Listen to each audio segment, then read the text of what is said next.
takes my mom to the back of his patrol car, puts her in the back, and he starts to tell her, what does it feel like to know that you're going to jail today?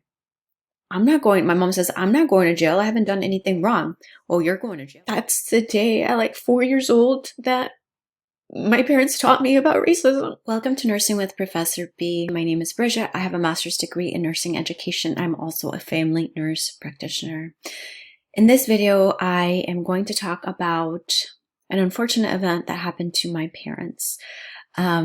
They were stopped by a state trooper in Kentucky. It happened in July of 2012, and I've been debating about posting this, but I've decided to do it because only when darkness is brought into the light can it be eradicated. In the climate that we are currently living, I just thought it was important to make this video. This is going to be a very hard video for me to make, and it's one of the reasons why I was dreading making it, because it's just so emotionally taxing on me. So this happened in July of 2012 to my parents, and my sister was starting my sister had graduated from her 4 years, and she was going to go to Akron, Ohio, to get her doctorate in industrial psychology. So my parents offered to help her move, and they rented a U-Haul truck. They put all her belongings in that U-Haul truck. She was driving ahead, and they were following behind her. My dad has rheumatoid arthritis, and he had just had a hip replacement as a result of the rheumatoid arthritis. It basically ate through all of his cartilage, and he was bone on bone. So he was in a lot of pain. He needed to have a hip replacement. This hip replacement had just happened, so he was still walking with crutches. You could still see the fresh staples on his skin from the large incision that they had made to replace his hip. I'll put a picture up of my grandparents. My grandmother actually passed away last month, but my grandfather is Black. They're both Colombian, but my grandfather is Black as can be, and my grandmother is white, right? So my mom is mixed. She looks brown. She's light skinned, but she's still brown. So as minorities, and I'm not saying, I know that there are some wonderful police officers out there, and I'm not going to bash the whole department or bash the whole system, but things need to change. There is way too much racism still, way too much.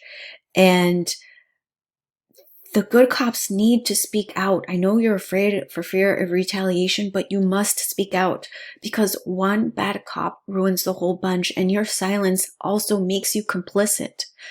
You must speak out, because innocent people are suffering, and innocent people are going to be hurt and charged with crimes that shouldn't have even been going to prison in the first place.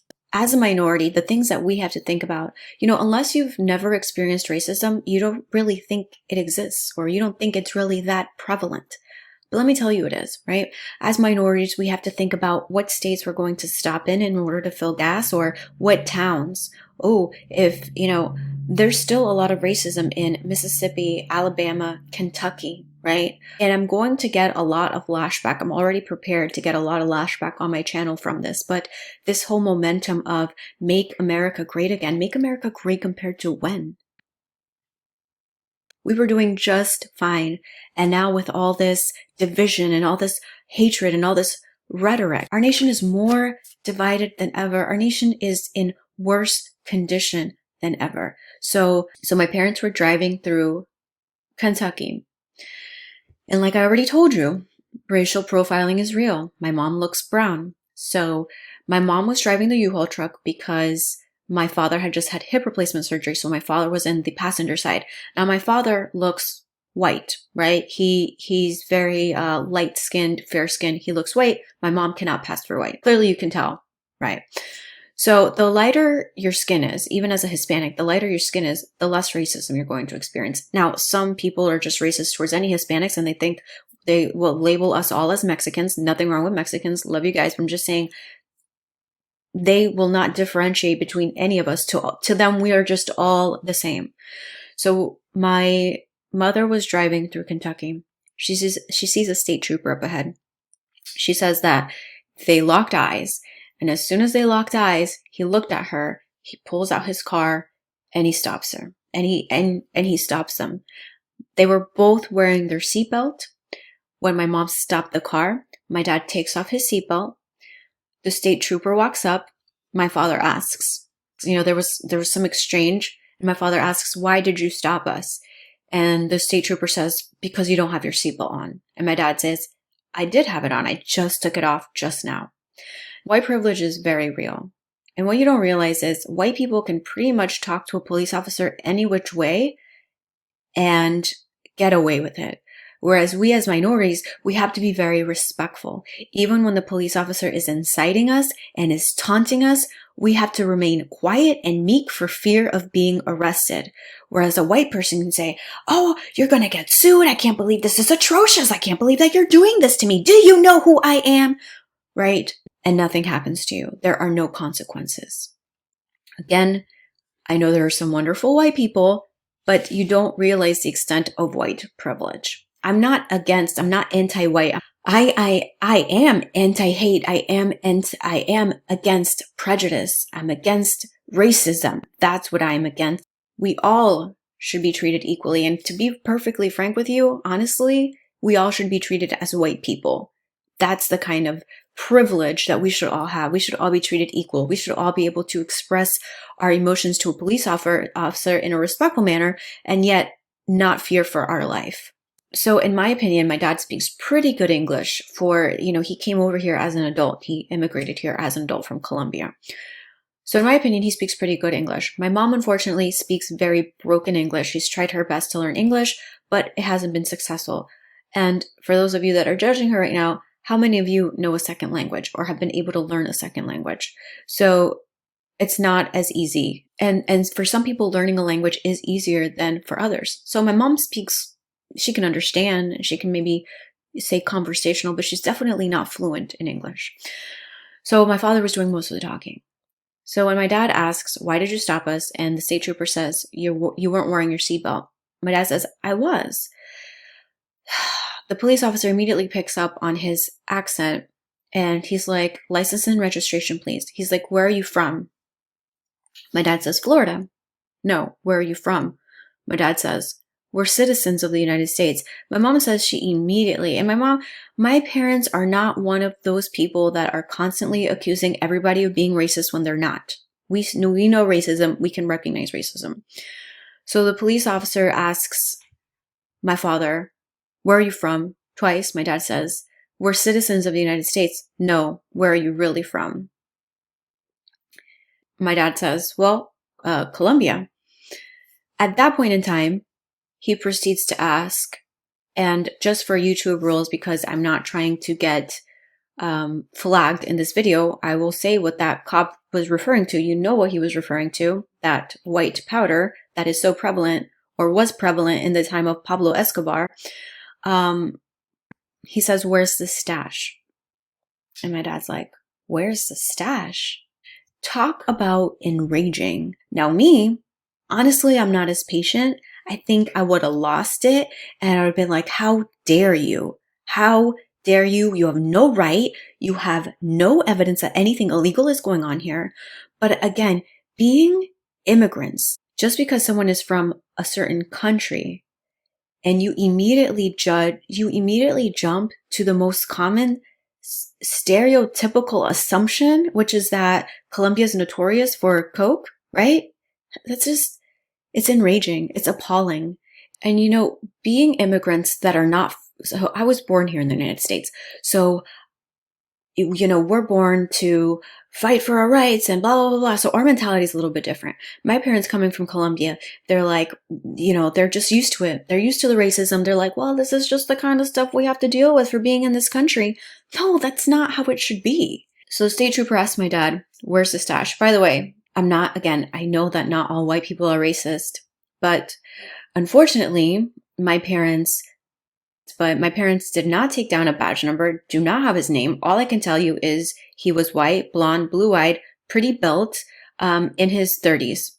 That's all the description I got. Not fat, not thin, built, white, blonde, blue-eyed. Again, Typical probably thinks that the Aryan race is best and that immigrants are all here because we're rapists and we're criminals. So he asked my father, where's the stash? My dad says, we don't have anything. What are you talking about? He's like, oh, I've caught so many people. He says, I've caught so many people of your kind. My dad's like, what? He goes, he checks both of their licenses. He sees that their license is clean.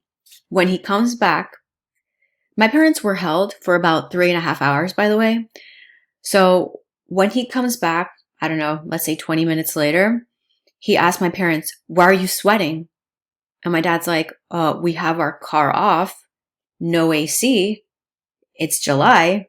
We're sweating. He then asks my dad to get out of the car. And my dad tells him, I can't get out the car because I can't walk right now. I have crutches. I just had surgery. He's like, do you want to see the incision? So my dad shows him the incision.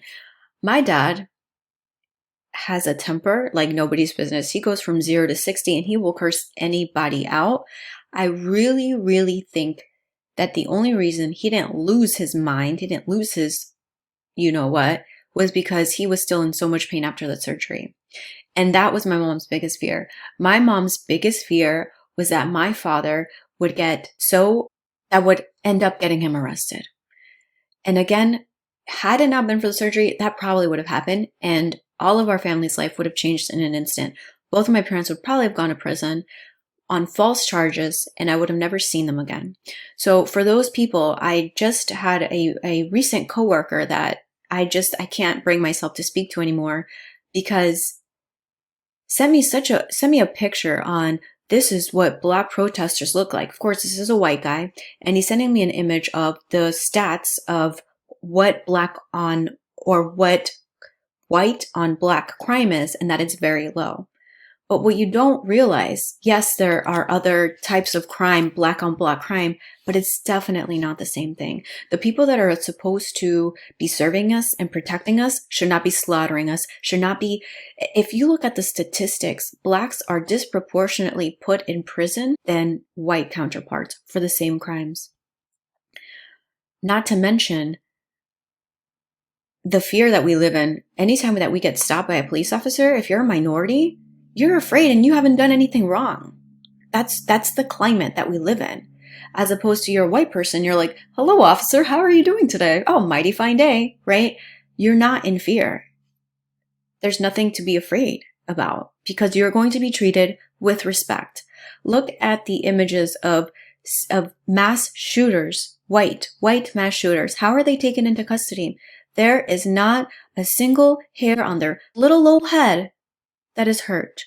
If you look at pictures of Black men that are taken into custody, they are brutally beaten to a pulp. So if you refuse to see that there is differential treatment based on your race, then you are just being blind and ignorant because it's blatant. And it's sad that in 2020, this is still going on. The police officer then proceeds to tell my mom to get out the car. He puts her in the back of his patrol car. And then he begins to taunt her. He gets her license.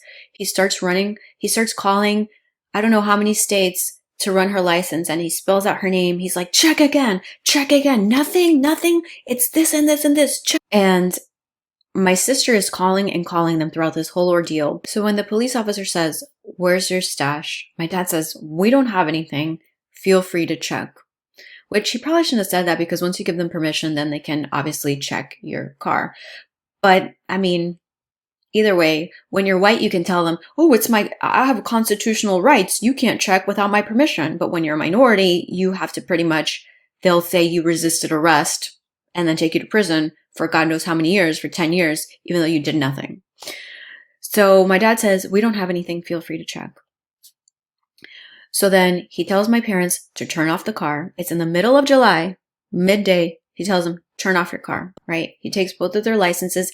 He takes my father's phone, and my parents say, we're helping drive my daughter's furniture to Akron, Ohio. She's going to university. What university? He takes his phone, and then he ends up putting my dad's phone in his car, in the patrol car. Then he tells my mom, get out the car. So my dad's like, where are you taking her? He's like, shut up, don't talk to us. Takes my mom to the back of his patrol car, puts her in the back, and he starts to tell her, what does it feel like to know that you're going to jail today? I'm not going, my mom says, I'm not going to jail. I haven't done anything wrong. Well, you're going to jail today. No one has a right to be taunted like that. This is not a criminal that they have evidence against and they're trying to get a confession out of. Like what was going on through this guy's demented and warped mind? Here are, my parents are in their 50s. There's no suspicion. The only suspicion that this man had was the fact that my mom's skin color was brown and that they were from Colombia. That was the only reason they were stopped, and that was the only reason he was questioning them in this manner. Would he have questioned white people for 3.5 hours and taunted them and told my mom, what does it feel like to know that you're going to jail?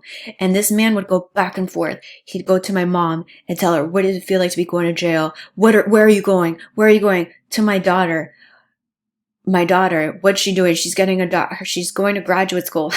You having a daughter that's going to graduate school, almost in a sense to saying like, oh, it was a ridicule. Like, yeah, right. You people, you minorities. Yeah, right. She's going to graduate school. You guys are dumb. Essentially, that's what he was saying. And you know what? Me and my sister and I were both I'm a first generation college graduate.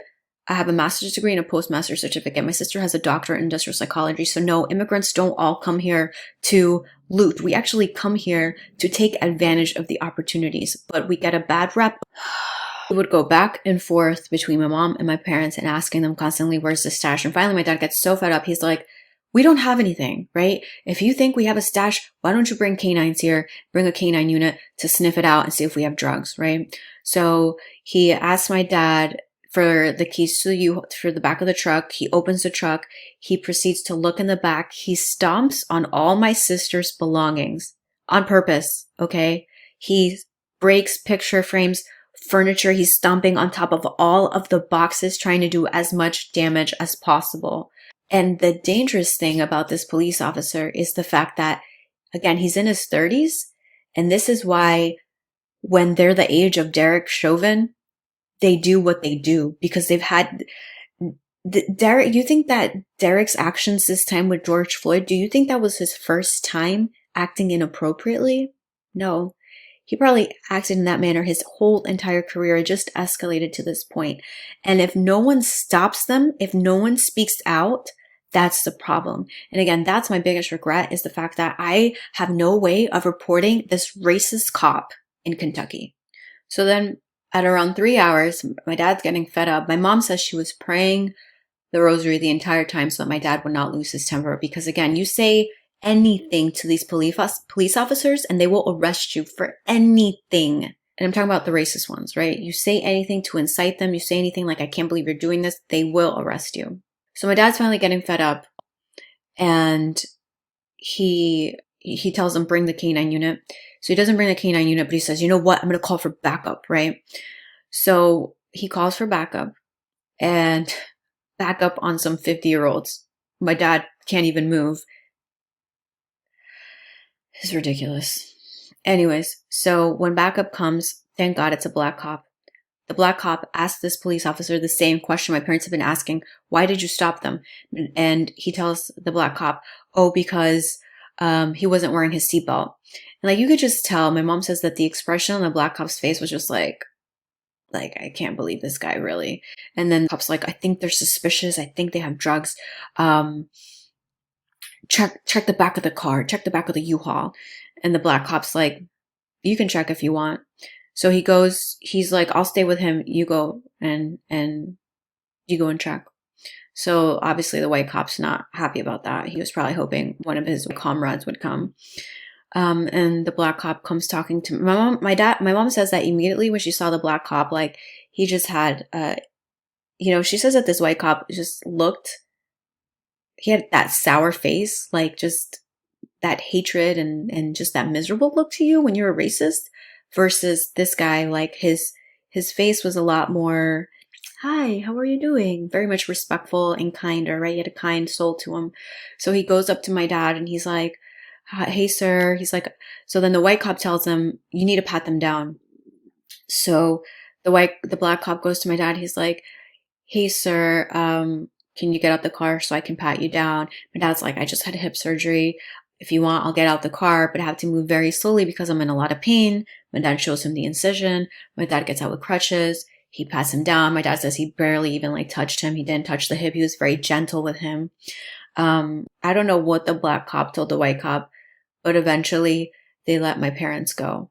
But again, 3.5 hours of questioning, of sitting outside in the hot sun with no AC, of being accused of hiding drugs just because they're from Colombia.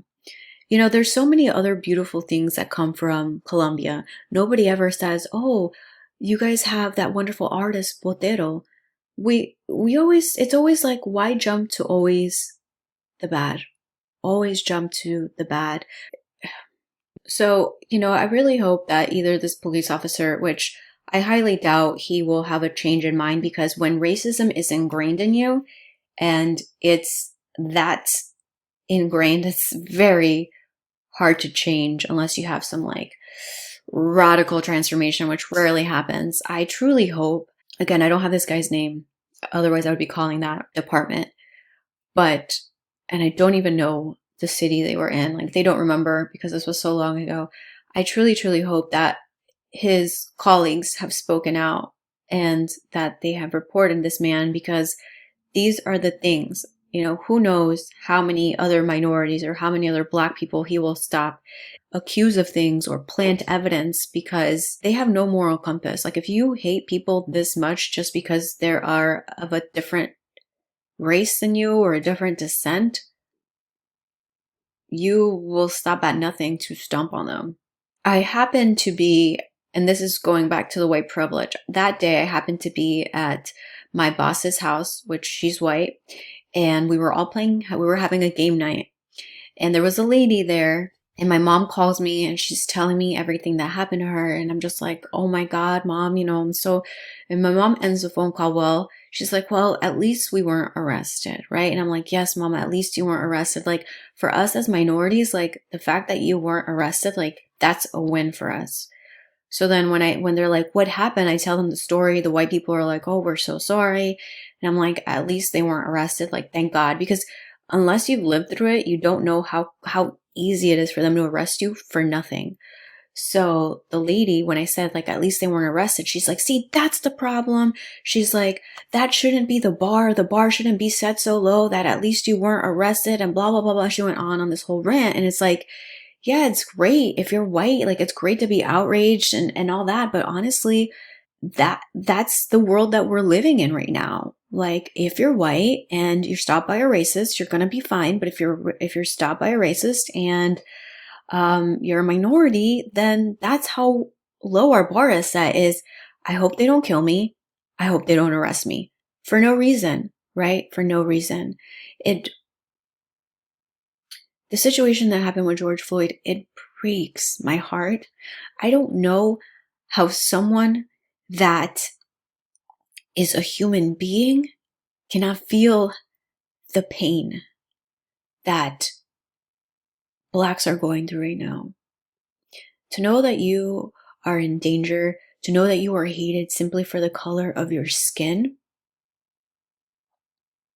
and the white people that are dismissing it, that are justifying it, that are, there's no excuse. There's no excuse. You're either anti-racist or you're racist at this point. You have to make a stand. And there's plenty of white people that are taking a stand. And I thank you and I applaud you.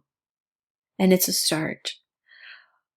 But we have to start reporting these people. If you're a good officer, a good police officer, you have to start speaking up. You have to start reporting people.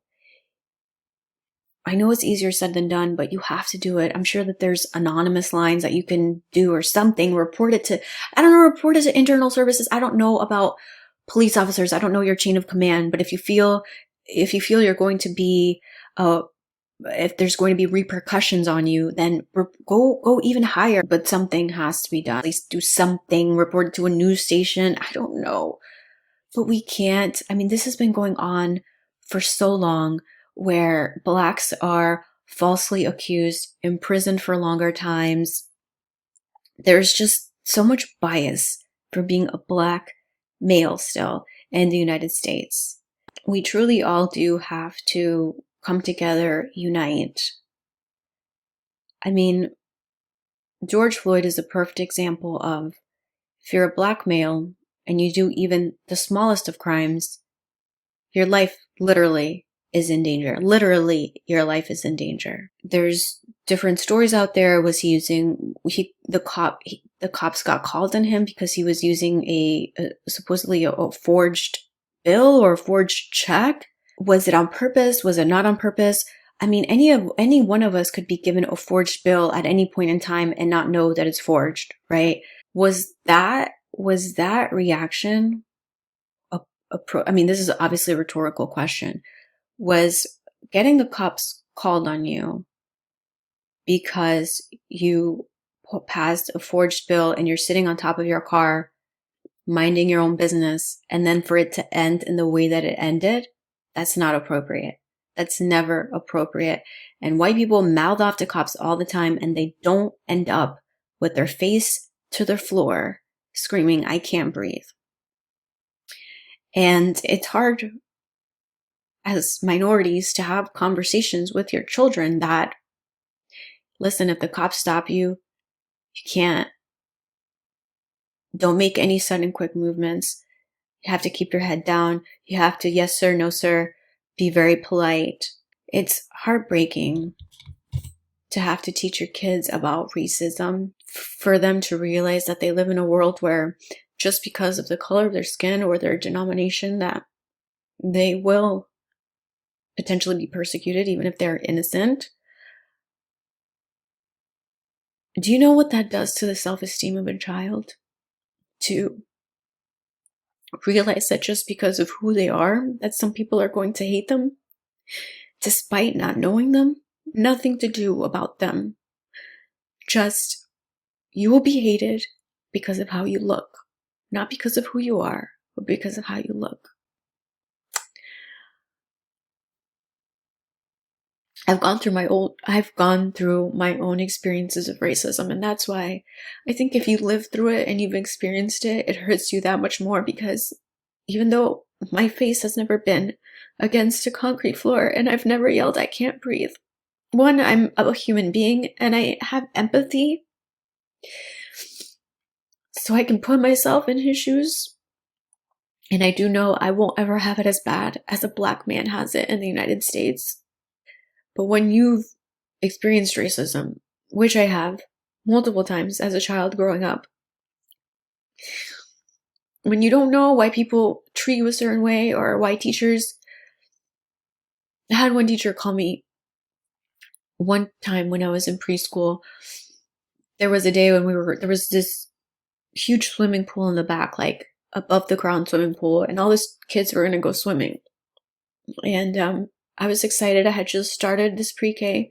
It was like the second day of pre-K, and we were told to bring bathing suits. So I took my bathing suit. And when I was going to go change, the teacher takes me aside, and she's like, "You think you're going swimming?" And I'm like, "Yeah, I brought my bathing suit." She's like, "You're not going swimming." And I'm like, "Why not?" She's like, "Because dirty girls don't swim in the pool." And you know, when you're small,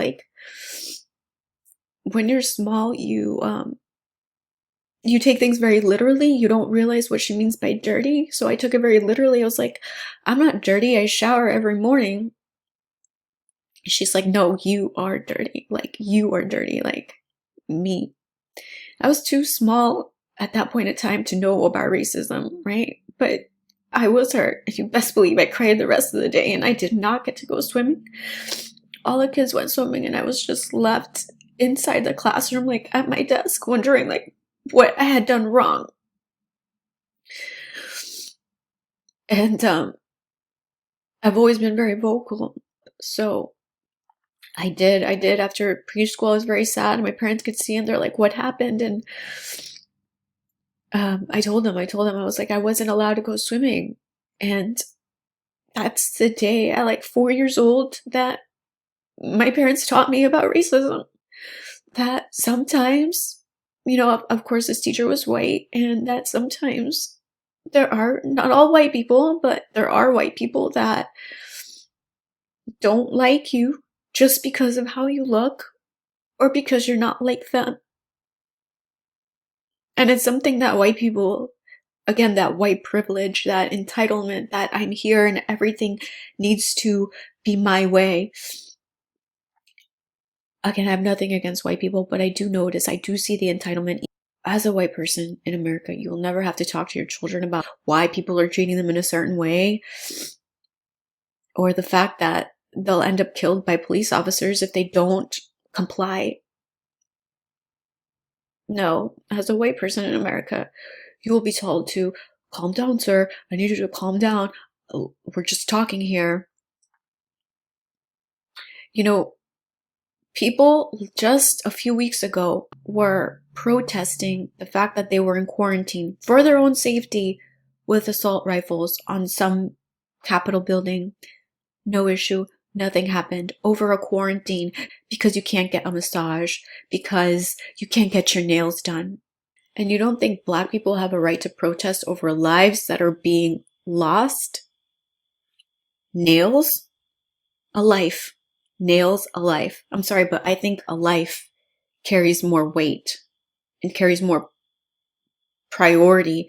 And if there is ever a right to protest, it's the right to protest over injustices in that manner, not because you can't get your nails done and you can't get a massage done, right? This country is so entitled that we, for the good of others, can't even isolate ourselves for a few weeks to avoid the spread of some contagious disease. We have to look at ourselves in the mirror and really reflect on the kind of people we are and what we're doing. I truly hope that there is change. I truly hope that these bad cops get weeded out, get fired. And I do hope that people that, I don't know, I just have no words. My soul hurts for the situation in this country right now. It hurts. It's sad. There's still so many people that refuse to acknowledge that something is going on, or, children shouldn't have to fear that their Black father is going off to work and that they may never return again. And I was just reading a story. I have a friend that I went to high school with. She's white. He's Black. They have 4 kids. And before he was going to walk out the door, one of the twins, the little boy, I don't know how old they are. They're like maybe, I don't know, 8, was blocking the door, and they didn't want his father to leave. And when the father asked, like, what's going on? Why are you blocking the door? And they're like, we don't want you to leave because we're scared you may not come back. The kids, they watch the news. They're not dumb. They know what's going on. They're not oblivious. And no child should have to fear that their father isn't going to come back because of the color of his skin. We have to do better as a country. We have to do better. We need more love. We need more compassion. We need more tolerance. We need less division. And inevitably, I'm prepared to get some very hateful comments on this video for taking a stance and speaking up. But, speaking up is more important to me than keeping a certain group of viewers or appealing to all groups of viewers. I don't want to appeal to the racists. So if this video upsets you, take a good look at yourself. Black people are outraged because they have been dealing with this for so long. You get tired, you get to a tipping point where you're just fed up. You're like, how many more times will we see the same situation where innocent Black people are being killed? Like, you just get fed up.